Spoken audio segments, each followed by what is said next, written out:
Opinions expressed in this episode are personal. They do not necessarily reflect the views of this streaming platform. Good day, everyone, and welcome to another edition of Let's Be Diverse. I am your host, Andrew Stoute. This episode is dedicated to all my loved ones who supported me through this journey.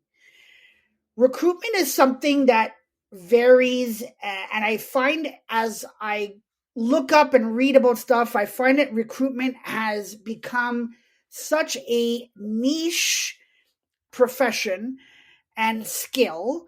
Recruitment are gone are the days where you work for a company and there are recruiters that work for that company and they try to recruit for different departments. Those companies are still around, or those departments are still around, but there are niche recruiters who take care of different types of fields and focus on those fields. So I wanted to focus on that today, and that's what we're doing. So again, our topic is niche recruitment, and our guest today is Merissa Campbell. Merissa is a headhunter who specializes in placing engineers or those with electrical, mechanical, or chemical engineering background. She is always active on LinkedIn, working with clients across Canada. Merissa started her business, Define HR Inc., just over 4.5 years ago. She's probably one of the nicest individuals that you could ever come across. I was so fortunate to meet her, and here she is today. I did a little bit of coaxing to get her on as a guest, and we finally got her on today. Welcome to the show, Merissa. Thanks for being on today. It's a pleasure to have you on. Thanks so much, Andrew. That was a really nice intro. And I feel the same about you. I know we've been connected for a while now and you've been wanting me to come on. So I'm excited to do my first podcast session. So thank you for having me. Oh, well, I am honored that it's your first one. I feel like whenever somebody, and I have had others who have done their first podcast with me, and I always feel so honored and privileged that people chose Let's Be Diverse to be their first. So what I want to know from you is what's going on in your world, what's happening. Give us the deets. What's going on? Just busy. I'm working away. I'm 4.5 years into my business and it's pretty consistent right now. I've picked up some incredible clients and have an awesome network. So yeah, just busy. Yeah. And you seem like you have a lot of people that you collaborate with as well. And I feel that's probably important as well. I'm a true believer in rapport building and collaborating. Rapport building is one of my core values. And I feel that is, along with collaborating, I feel it's super important. And I would imagine in recruitment, it's super important as well. Having a network, any role you're in, networking is huge. Yeah.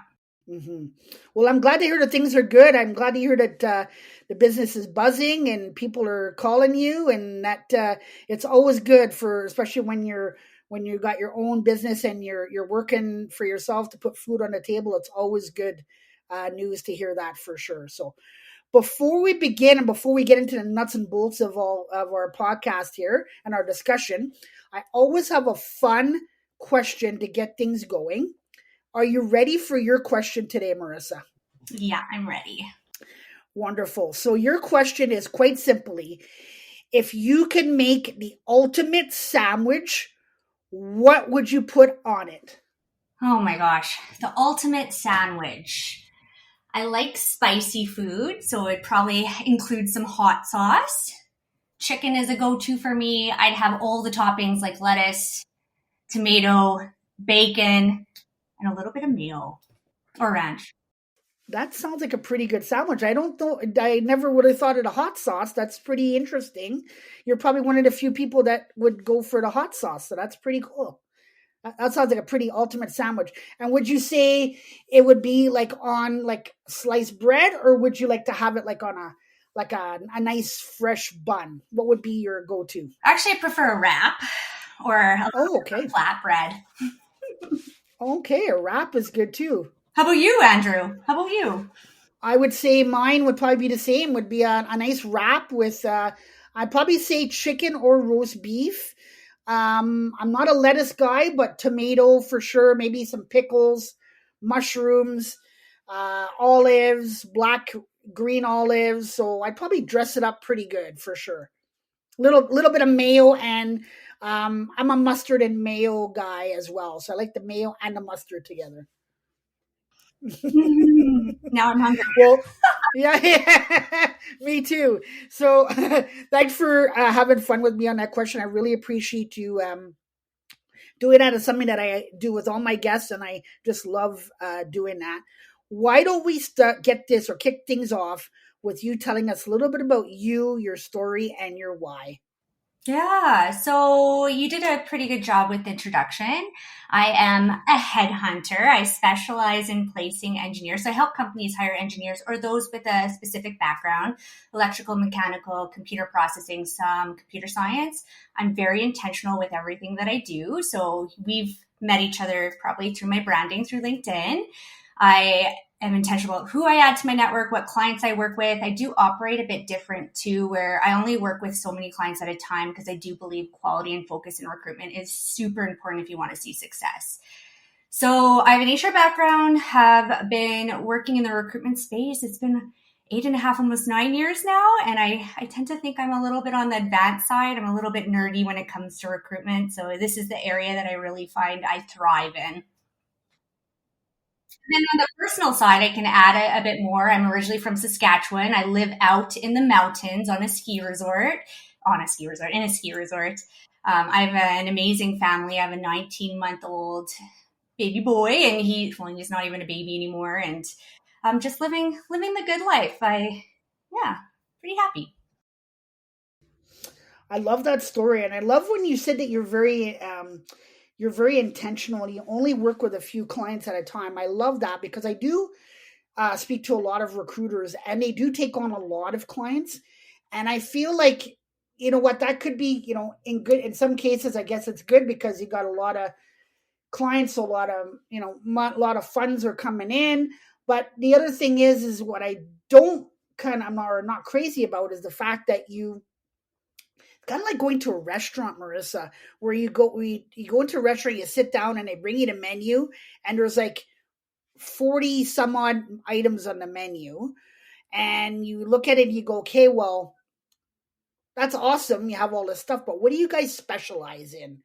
And the waitress says, well, we don't really specialize in everything. We want to make sure that customers have whatever they can get or what they'd like. So we like to offer variety, and that's great to have variety, but you need to specialize in one thing. So I am one of those guys as well. I like to be, when I take on a project, we're never perfect.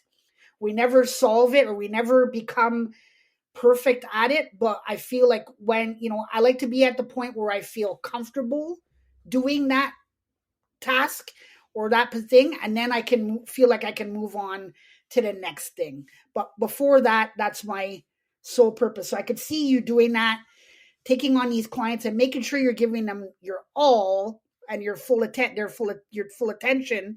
That way that you're not veering off and forgetting about them. You're making sure that they're all taken care of, and you have your certain amount that you're able to do that with, for sure. So I do really like that. Yeah, and I think there's nothing wrong with taking on more clients, but I think there are too many recruiters taking on a little bit too much. Like, how could you really understand a role when you're working on so many? And being able to get as much information from your clients is really important. Like, candidates want that information. The way I'm a little bit different is I do keep all my candidates 100% confidential until they're until they express interest in a role, because there are people out there who may be ready for the next challenge, but they're being very selective. It has to be the right opportunity. And the world is actually quite small. A lot of people know people within the engineering. There's a few different industries, but yeah, so it's helpful for sure. So what I want you to do, or what I'd like for you to do, is to explain to us, what is the role of a niche recruiter? So I don't think it's any different from a recruiter. I think if you're good at recruiting, you know how to headhunt and you know how to find candidates for the roles that you're looking to fill. However, I do think if you work in a specialized space or in a niche market, you have a little bit of a competitive advantage, because when you reach out, if candidates can see that you work on similar roles, they might not be interested in your role, but they may respond to you. They're more likely to respond to you because they know that there may be another client, another opportunity that may be of interest. They may know people that they can refer you to. So I think you have a little bit more of a competitive advantage there. Also, I hate using this word, but it's really not a bad thing. Recycling candidates. So when I'm working on, say, a control systems role, I am interviewing candidates for one role. There's only one role. Often I'm meeting incredible people that could be a fit for other opportunities. So I may be able to put them forward with another client once the next control systems opportunity comes available. So it just makes sense to me, and getting to the candidates faster. A lot of companies are complaining about the cost of advertising, the cost of not having someone in a specific role, the cost of turnover, all that matters. So if you have the right people in your network and you can speak the language and find them faster, it makes an incredible difference. So that's just my take. But I do want to make it clear, there are some amazing generalists out there who know how to headhunt with the right information. They're able to target the right people. But when you work in a specific space, I think it definitely helps. So I was just going to ask you, is that, do you find that because you've been HR, you have experience in HR, do you find that because you are niching in the field that you're recruiting in, do you find that it's a little bit easier because you are just recruiting for that particular field and not for other ones? Do you find it a little bit easier? Yeah, you learn the language, you learn the skills, you learn transferable skills. There's a lot that you can learn from working in the same kind of industry or specialty. But it's about getting the right information, right? If your clients are giving you the right information, you can target the right people. It's just getting to them faster. So why is niche recruiting, so we understand the role of niche recruiting. Why is niche recruiting so important? I think if you want to go out and work on your own, it's very important. I started my business 4.5 years ago, and it was before COVID. I was a journalist, and I know I'm good at recruiting, but even doing business development was difficult. Now business development's a lot easier because if I even connect with them on LinkedIn, they can see how many mutual connections we have. They know I'm connected to the right people just by seeing my network, which is very helpful. So doing business development is a lot easier. Finding candidates is a lot easier. Like I said, candidates are more likely to talk to you even if they're not interested in the role that you're currently working on, because they know that you may pick up other opportunities. And I think just branding myself has helped a lot too, like getting out there on LinkedIn, getting uncomfortable and showing, what I have to offer and how I treat candidates. I think it's huge. Recruiters have a bad reputation, and I don't know any recruiter that really doesn't want to fill the role. Often they're just not given the right tools to be successful. I think recruitment, and I think HR in general, has a bad rap, because I feel like a lot of people who are not in HR, they feel like, especially in companies, they feel like HR is not for the employee or for upper management. So that's what a lot of people feel. And it's unfortunate because it's not the case, but that's just how, you can't change people's minds. Some, when they have their mind set and they're looking straight ahead, they have their blinders on, and sometimes it's hard to change their thoughts. But I could definitely see that you, by doing niche recruiting, because you are so visible and out there like you are, I could definitely see people just connecting with you as well and seeing, hey, I didn't, or, maybe that they decided for example, maybe they decided to stay at their job, and then maybe 6 months down the road, they thought, okay, well, you know what, I need to make a change. And then they'll remember you and they'll contact you and say, hey, is there any roles you have available, or can you let me know if something comes up? So I think you being visible and having that niche is definitely an aid for you as well. Mm-hmm. Thank you. I agree. It's been amazing. For sure. So what do you think? What are the best tools that you use for niche recruiting? Well, I think having a really strong applicant tracking system, or CRM, is huge for being successful in recruiting. You do forget when you work on roles how many people you actually do reach out to. So tracking them is really helpful. So I use Luxo, which is a tool that does both CRM and ATS, and it's been amazing. I don't use the business development options as much, or the CRM options, but I can create campaigns and actually reach out to new clients and hit them a few different times. We're all really busy, and when you're reaching out to new clients, usually you're reaching out to HR leadership or CEOs or hiring managers, like engineering managers, and they're busy working. They're not always seeing their emails. So being able to personalize an email and have it go through a campaign, hit the connection a few times, whether it's LinkedIn or a few emails, it's really, really helpful. I found that was really helpful when I first started out, and just working with candidates as well. I use a lot of the campaign features there to personalizing messages and having emails go out a few times because they're often missed the first time. And using tools that pull emails and phone numbers, there's opportunity there to do a bit of cold calling. I'm not a big fan of cold calling, but I will if I need to. And actually, the last time I cold called just recently, I had someone I reached out to who recognized me from LinkedIn. So it was really encouraging. It was a good conversation. Oh, that is very good. And you just said probably one of the keys there. You said personalizing your message. I feel like that's probably a good indication by that phone call, because you personalize your messages. Maybe they've seen some of the videos that you put out, or maybe they talked to somebody who dealt with you and said, Merissa, she personalizes her messages and she really cares about her candidates that she works with, or the people that she works with.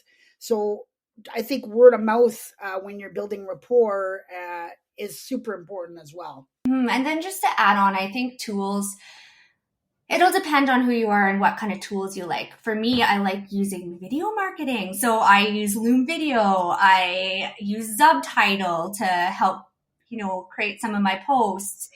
There's a lot of tools that you can use. I'm testing a few more tools. I think I have like 15 on the go right now, which is a lot. And I don't think everyone should be using that many tools. But because I only focus on so many clients at a time, and I do have a network of other niche recruiters or generalist recruiters too that I'll often reach out to if I need to on certain roles that I cannot help my clients on. So I don't have to turn down business anymore. I have the opportunity to collaborate with other recruiters as well. That's more of a resource than a tool. But I think tools are unlimited these days. There's so much technology. It's pretty incredible what's out there. Mm-hmm. It's amazing how things change over time. And like you said, however many, maybe 6 months from now, there's going to be another tool that we're going to hear about, and you're going to, oh my God, that's so much easier and way better than all the other tools that I'm using. So it's super, super cool to hear all the tools. I know of one called Better Leap as well. That is a huge tool. A lot of recruiters that I have that I know in the States are using that. And one in particular recruiter saying that if you use Better Leap, you won't use any other tool. It's everything that you need. So that would be one that I would probably check out as well. You might enjoy it as well. Yeah, that's what I feel like. Luxo is similar, where it has so many features that you can utilize. It's incredible what applicant tracking systems can use, but I'll have to look into Better Leap. Yeah, definitely check it out. This one particular recruiter, she swears on it. She just absolutely loves it. And for her, she's like, if you're a recruiter, she's even willing to sit down with recruiters and show them how to use it. That's how cool she thinks it is. So we're talking about niche recruitment. What do you think the future looks like for niche recruiting? I think that niche recruiters are going to be in demand. I think there is a time and a place when you need a recruiter that specializes. You don't always need them. I understand that. As long as you're given the right information, you have recruiters who know how to headhunt and find talent, that's good. But there are some key roles that keep businesses going that often it makes sense to use a recruiter. Like, how quickly do you need someone to fill the role? Would you need the right person? It's really important. The cost of turnover is so high. So getting the right people in the right positions is really important. So using someone like me for specific roles could be there could be value there. There is value there. And a lot of companies are seeing that when you post a job and you're constantly filtering through candidates who aren't reading the job description, who aren't even legally entitled to work where you are, it is time consuming. So it is a really good option and it makes sense. I have I know somebody they were recruiting for a company, I'd say about 4 or 5 years ago, in the eastern part of Canada, and they were finding that it takes a long time. They are now a recruiter as well, like yourself, a niche recruiter. But when they were working for a company, they would do like job fairs and stuff like that, huge job fairs where they'd have hundreds and hundreds of people coming in for different departments. And what was happening was, she said, was that they had so many applicants that they weren't able to get back to everybody in a certain amount of time. So what was happening is about 3-4 weeks later, they were getting phone calls in the HR department. And there was, because people would normally, they would check in and say, hey, following up on, I went to this job fair, I applied for this position, just following up to see, just following up on it, because that would be the typical thing to do. I would do the same thing. So she was saying that because of that, people were kind of, the waiting game for them was so long. So she said they found sometimes they were going to check with somebody to say, hey, we'd like to interview you for this position. And by the time they got to them, that person already found employment. So they would like tell them, say, listen, I found another position or what have you. So do you find that the niche part, do you find that it's quicker because you're interviewing people and it's quicker to get back to them? Or is it just because it's a bigger company that it takes a while? What's your thoughts on that? I think you have to be ready when you're posting roles. You need to have a sense of urgency or you do lose candidates. In regards to candidates not hearing back, I think applicant tracking systems can definitely solve that problem. It's easy to send an email if you're not considering them, and that will avoid people reaching out. Job seekers, applicants, they spend a lot of time. Like, it's a lot of work applying for jobs. So having an answer is huge for them. Because I'm a headhunter and clients usually reach out to me after they've already tried finding the candidate themselves. They've already tried posting, and I look at the passive market. I also post to my network, which is a little bit on the active market, but passive candidates are typically working in their roles. They're not searching job boards.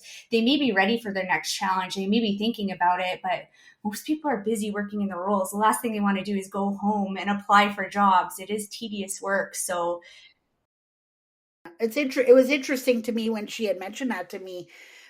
This was a conversation we had, I guess, about 3-4 years ago. And it's just interesting to me as we're having a conversation, it made me think of it and how it is. And you're absolutely right. We should have an applicant tracking system to get back to clients as well. I think the issue there is that these people going to these job fairs are having interviews with certain people, and the people that are interviewing them are saying, oh, well, we'll get back to you at a certain amount of time. So I told her, I said, in my opinion, that was probably the wrong thing to do, because now when you say someone was to tell me, oh, I'm going to get back to you, whether it's like a job or even a friend that says, hey, I'll call you on Tuesday and we'll set something up for supper. Well, then I'm expecting that phone call, right? And if I don't get it, well, then I'm like, oh, well, I never heard from them or whatever. And then you kind of message them maybe 2 days later, say, hey, I never heard from you on Tuesday. What happened? So I think when you're expecting it, it's a totally different scenario than, like you said, just applying. And, I think they should say, look, I told her, I said, they should probably say, if we're interested, we'll get in contact with you. That's a probably way better way. I think it's all about communication. And I think that, a lot of recruiters get a bad rep for that because they don't hear back. Another thing I would want to add is, like, I feel like I'm really on the ball. I'm good at what I what I do. But there has been times where I've actually missed someone that I thought I reached out to, and it's the worst feeling. So when job seekers are thinking the worst, I always caution them, reach out, send an email, because that will get you the answer you need, or ask questions like, when can I expect to hear from you? So you know that deadline. It really helps. We are busy in recruitment. It does happen, and there's a lot going on. There's a lot of moving pieces, and I'm not saying it's right to miss steps like that, but we are human. And I think that we all need to be treating each other a little bit better, because there is a lot of job seekers who are very negative towards recruiters. And I know recruiters like myself really care a lot about what we do and care about the candidate experience. And we are human. Things do happen. So I just wanted to comment there, because I think it's really important to put yourself in other people's shoes. And if a company doesn't get back to you and they gave you their word, I hate to say it, but you may have just dodged a bullet. Move on. Use your energy where it matters. And I am one of those people that, you shouldn't assume stuff in this situation. So, don't assume anything. And I totally agree with what you just said. If if they don't get back to you, then, it's probably better that you didn't get a position there. There probably might be some black marks or something about the company that you'll find out, whatever values and all that stuff, and you're probably better off. So I totally agree with you on that for sure.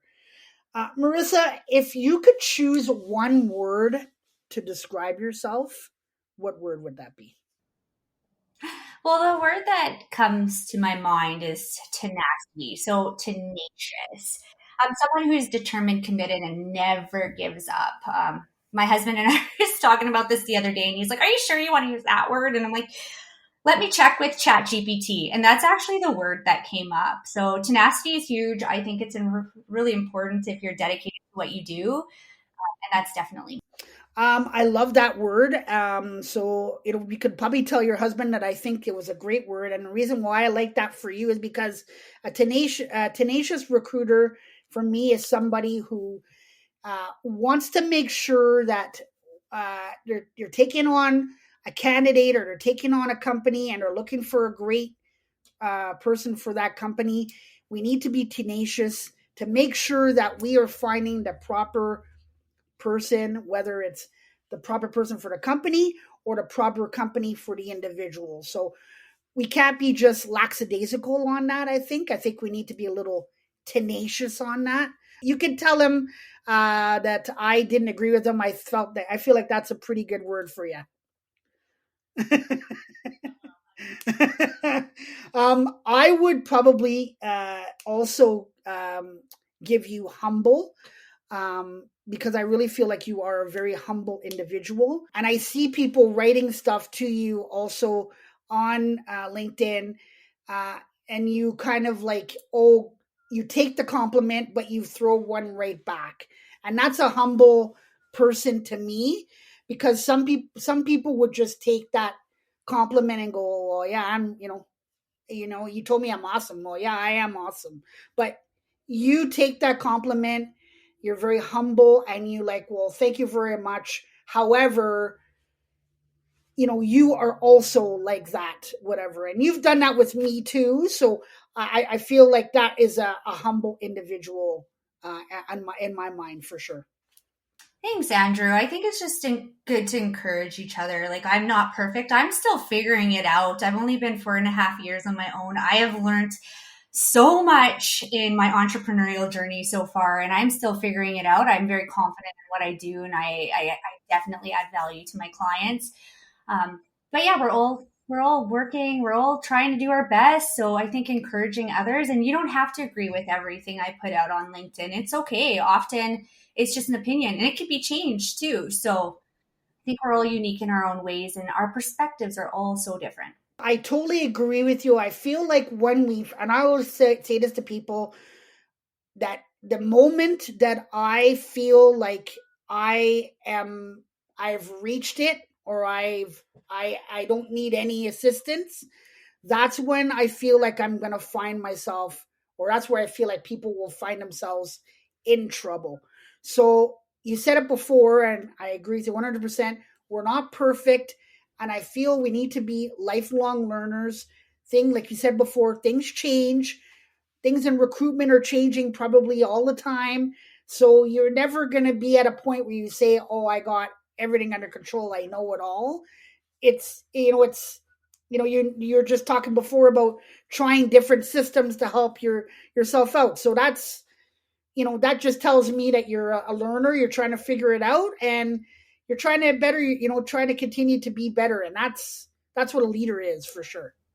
No, I think recruitment is a fun space to be in. We're helping people in their careers, and I'm so grateful for my network. I can tell you that. I feel like I'm going in the right direction. I have met some incredible people over the last 4.5 years. And if you're listening and you're a job seeker within my space, I have started a link. I'm testing it out right now to join my database. If I have access to your resume and more information, it's easier for me to identify whether you're a fit for the role. I can't respond to everyone who's reaching out now. I have over 15,000 people in my network, and my inbox is exploding. So I'm actually using AI to make sure I'm responding to those who have reached out regarding the roles that I'm working on, because I do have a serious commitment to my clients. So hopefully, Andrew, that you're seeing value in the posts that I put out to my network. It's really important for me to give back, and that's my way of giving back. But it also creates, a lot more work with people reaching out, thinking that I can find them jobs when I'm not a career coach. So I'm still playing around, trying to give value and still fill my roles. So I wanted to take the time to thank you. My final thoughts, I want to take the time to thank you for coming on today. I feel you're an awesome individual, and what I do like about you is that you care just about people in general, and I feel that's probably why your network, you just mentioned that your network is growing, and I feel like that is a huge reason why it's growing, is because people are looking for that today. I feel like people change their philosophy. Yes, we're looking for money. Yes, we're looking for, we need to put food on our table. We need to pay our bills. But I feel like we're also looking for human, authentic individuals who are caring and compassionate. And we also want to be seen, heard, valued, and understood. And I feel like you do that. And that's probably a good reason why people are gravitating to you. And I know that they're going to continue to gravitate to you. So continue doing your good work, because you are kicking butt. Thanks so much, Andrew. And I would comment back to you. I know you say that I always comment back, but you're doing a great job too. I see you show up all the time. I see you growing, and it's pretty incredible that you're sharing your experience. I really appreciate it. So thank you so much for inviting me on the podcast, and I wish you all the best as well. Well, I definitely appreciate that. On behalf of myself and my guest, Merissa, I would like to thank you all for listening today. Until next time, be safe, everybody. And remember that if we all work together, we can accomplish anything. You have been listening to Let's Be Diverse with Andrew Stoute. To stay up to date with future content, hit subscribe.